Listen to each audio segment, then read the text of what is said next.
I just don't want to be an actor. I want to be the character. Yeah, that's very important to me. As an actor, of course, I want an award. Why not have an award, right? Dalaga na yung anak ko, Dalaga na talaga yung panganay ko. Hindi.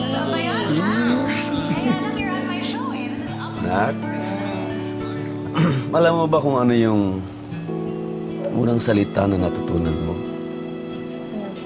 Tatay. Ako yun. Inggit na inggit sa akin na ng nanay mo. Hindi niya alam, takot na takot ako naman nun. Kasi, inisip ko, kaya ko bang panindigan yung pagiging tatay ko sa'yo? Kaya ang ginawa ko lahat para maprotektahan ka. Nagpalakas ako. Hindi ko naisip na darating palang panahon hindi na lang ako magiging lalaki sa buhay mo. Darating ang panahon, may iba nang magpoprotekta sa'yo. Ano na naman yung wala? Hindi po para talaga sa akin yung bulaklak na yan. Baka naligaw lang yung messenger, napalitan yung address. Basta hindi po akin yan.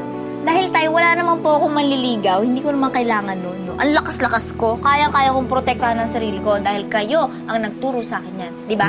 Naks naman. Nagusto ko sa'yo. Ano? Oo. Tsaka isa pa, priority ko po ngayon ang paghahanap ng trabaho. Sabi ko naman sa'yo, kung ma-pressure ka dyan sa job hunting na yan Kung makapasa ka, di sige. Maganda. Pero kung hindi ka makapasok, hindi ka matanggap, wala tayong magagawa. Di, take 2, take 3, take 20. Basta wag lang take forever. Hindi naman.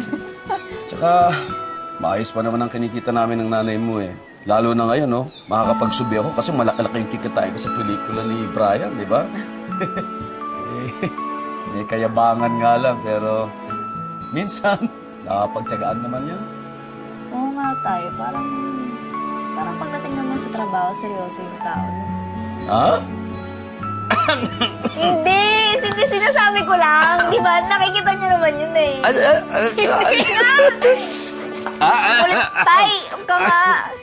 Totoo yun! Wala akong ibang ibig sabihin, tol. Tatay, ako sa'yo, nako. Wala!